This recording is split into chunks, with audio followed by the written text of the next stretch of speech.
حکمت من یشاء، اللہ رب العزت جس کو چاہتے ہیں حکمت، دنائی، دین کا فہم عطا کرتے ہیں۔ وَمَن یُؤْتَ الْحِکْمَةَ وَمَن یُؤْتَ الْحِکْمَةَ فَقَدْ أُوتِیَ خَیْرًا کَثِیرًا، جس کو اللہ رب العزت حکمت، دنائی، دین کی سمجھ دے دی اور اس کو خیر کثیر عطا فرما دی، اور اس کے لیے اس کا علم خیر کارگر ثابت ہوا۔ وَمَا يَذَّكَّرُ إِلَّا أُولُو الْأَلْبَابِ، جو نصیحت کرنے والے ہوتے ہیں وہ عقل والے ہوتے ہیں، وہ خاص لوگ ہوتے ہیں، وہ اسپیشل لوگ ہوتے ہیں۔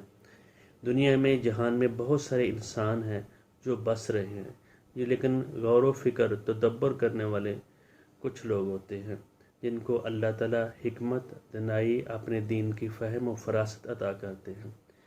ویسے تو قرآن حکیم کو پڑھنے والے، نماز کو بھی زیادہ سے زیادہ پڑھنے والے، قرآن پاک کی تلاوت کرنے والے بہت زیادہ آپ کو ملیں گی، لیکن جس شخص کو علم عطا کر دیا گیا، اس کی دین کا فہم، قرآن کا فہم، آپ اپنی کتاب کا فہم و ادراک عطا کر دے گا، اس کو اللہ تعالیٰ بہت زیادہ، وہ شخص بہت نصیبے والا ہوتا ہے۔ ایک کنسیپٹ، یعنی عام معاشرے میں جو کنسیپٹ ہوتا ہے وہ دین کا ایک ایک لفظ پر غور کرنے سے، مثلا رحمان کا لفظ ہے، اسلام کا لفظ ہے، جو سلام کہنے کا لفظ ہے، ان پر غور کیا جائے تو اللہ رب العزت اس میں بہت خیر کثیر عطا کی ہوئی ہوتی ہے، جس سے معاشرے میں آج کل، ایک میں چھوٹی سی مثال ہی دوں گا۔ مثال یہ ہے کہ معاشرے میں جو ایک چیز پھیل جاتی ہے جس کا وہ بہت زیادہ ادراک کیا جاتا ہے، مثلا ایک شخص ایک بندے سے سلام نہیں دیتا، بس اس کے اپنے مسئلے مسائل ہوتے ہیں لیکن وہ سلام نہیں دیتا، لیکن معاشرہ یہ دیکھتا ہے جس سے سلام نہیں لی جا رہی، جس کو وہ ملنا نہیں چاہ رہا، معاشرہ یہ کہتا ہے وہ اس کی بڑی بےزتی کی گئی، اس کی عزت احترام وہ نہیں کرتا، اور وہ بذات خود بھی یہی کہہ رہا ہوتا ہے، اور جو نہیں سلام دے رہا وہ کہتا ہے، وہ بھی یہ سمجھتا ہے لو جی میں تو فلاں سے ملنا پسند ہی نہیں کرتا۔ لیکن اللہ رب العزت جہاں دیکھنا میرا اللہ میں کیا کہتا ہے، اللہ رب العزت کیا کہتے ہیں، محمد رسول اللہ علیہ وسلم کی راہ نمائی کیا ہے، وہ راہ نمائی یہ ہے، آپ نے فرمایا لا تدخلوا الجنت حتی تؤمنوا، تم جنت میں داخل ہو ہی نہیں سکتے جب تک تم ایمان نہ لے آؤ، ولا تؤمنوا حتی تحابوا، تم مومن بھی اس وقت تب نہیں ہو سکتے جب تک تم آپس میں محبت کرنا نہ شروع کر دیں۔ اور محبت کس طرح کریں گے؟ نبی اکرم صلی اللہ علیہ وسلم نے فرمایا کہ میں آپ لوگوں کو ایسی چیز بتاؤں جس سے تم آپس میں محبت کرنا شروع کر دو گے۔ اولا ادلکم، کیا میں تم کو یہ چیز، ایک بات بتاؤں جس سے تم آپس میں محبت، احترام، پیار آپس میں کرنا شروع کر دیں؟ افشوا السلام بینکم، آپس میں سلام کہا کرو۔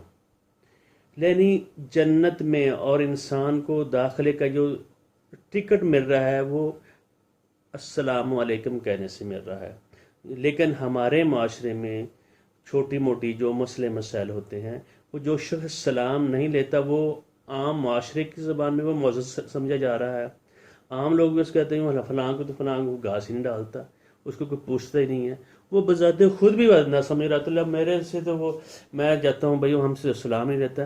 حقیقت میں وہ شخص جو سلام نہیں لیتا، اللہ کے اوامر کا، اللہ کے حکموں کا انکار کر رہا ہوتا ہے، اللہ کی ایتوں کو نیچا کر رہا ہوتا ہے، اللہ کے احکام کو نیچا کر رہا ہوتا ہے، اس کے متعلق تو رب العزت فرماتے ہیں کہ اس آدمی کی جو اعمال جو ہمیں کٹ دیے جاتے ہیں جب تک کہ وہ آپس میں صلح نہ کر لیں یا آپس میں محبت پیار سے نہ بیٹھیں۔ یہ ایک بات جو بتائی گئی ہے کہ یعنی معاشرہ یہ سمجھ رہا ہے کہ وہ اس کی عزت نہیں ہو رہی، لیکن وہ حقیقت میں اللہ تعالیٰ کی ایتوں کا انکار کر رہا ہوتا ہے، اللہ کے حکم کا انکار رہتا ہے، گناہ گار ہو رہا ہوتا ہے۔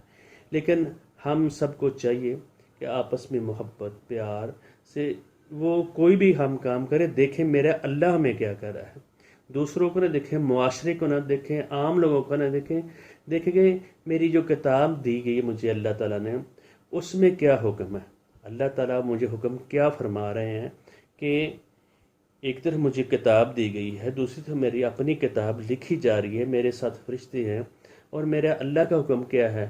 اور یہ ہمیں سوچنا چاہیے کہ معاشرہ کیا کر رہا ہے اور ہم کیا کر رہے ہیں. معاشرے میں یہ مشہور ہو رہا ہے بھئی آدمی کہ فلاں سے اس سے ملتا نہیں ہے، فلاں سے سلام نہیں دے دیتا.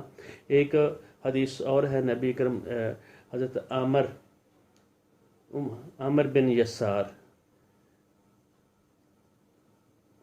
ان سے روایت ہے، اور انہوں نے کہا کہ آدمی جو شخص وہ اگر 3 باتوں کو سمیٹ لیتا ہے تو اس کے لیے وہ ایمان اس کے لیے ثابت ہوتا ہے. پہلے نمبر 1 بات یہ ہے کہ وہ سب سے پہلے اپنی ذات کے ساتھ انصاف کرے.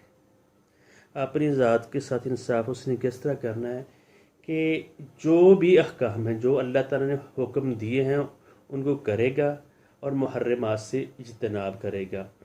یہ نہیں دیکھنا میرے ساتھ فلاں نے کیا کیا ہے، میرے ساتھ وہ فلاں کیا کر رہا ہے، لوگ کیا کر رہے ہیں، لوگ جھوٹ بول رہے ہیں، دغا بازی کر رہے ہیں، بدعہدی کر رہے ہیں. ان لوگوں کو نہیں دیکھنا، اپنی کتاب کو دیکھنا ہے، اللہ کے حکم کو دیکھے گا. باقی جہان جو مرضی کرتا رہے. جب وہ آپ خود کرے گا تو پھر اپنے اقربا، اپنے گھر والوں سے بھی اچھا سلوک کرے گا، اللہ کا حکم سمجھے گا نا. باقی لوگ جو مرضی کرتے رہیں.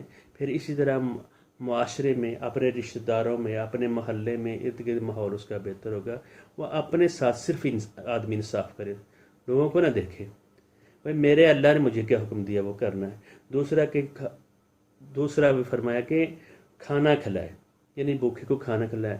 تیسرا کہ افشو السلام، یعنی ہر دوسرے بندے کو یعنی سلام اپنا پھیلائے، سلام لوگوں کو کہے. اور ہم لوگوں کو یہ دیکھنا چاہیے کہ جو میرا اللہ حکم دے رہا ہے وہ میں کیا کر رہا ہوں. اور معاشرہ کیا آج کل سمجھ رہا ہے؟ معاشرہ یہی سمجھ رہا ہے کہ بھئی فلاں کے سے فلاں شخص بولتا نہیں ہے، یا اس سے بات چیت نہیں کرتا، یا یہ نچلی سطح سے لے کر اوپرلی سطح تک یہی حال ہے. تو اللہ تعالیٰ ہم کو دین کی سمجھ دے، اور اس کو خالی پڑھنا نہ ہو، اس کو پڑھنا، پڑھ کر سمجھنا، سمجھ کر اس کے اوپر اس کو فہم و فراست میں دل میں اتارنا، اور اس کے اوپر تدبر کرے. اور تدبر کرنے کا اللہ تعالیٰ اسی لیے فرماتے ہیں یؤتی الحکمت من یشاء، جس کو میں چاہتا ہوں اس کو حکمت، دانائی، علم عطا کرتا ہوں. ومن یؤت الحکمت اوتی خیرا کثیرا، جس کو حکمت، دانائی، تدبر قرآن پاک پہ، اللہ کے فرامین پہ کرنا آ گیا تو اس کو خیر کثیر عطا فرمائی. وما یذکر الا اولو الالباب، اور نصیحت وہی لوگ حاصل کرتے ہیں جو عقل والے ہیں، جو لب والے ہیں، جن میں دماغ ہے. ورنہ تو آدمی سوچتے ہی رہتا ہے. اللہ تعالی ہم کو دین کو سمجھنے اور سمجھانے کی توفیق عطا فرمائے. وما علینا الا البلاغ المبین. السلام علیکم ورحمۃ اللہ.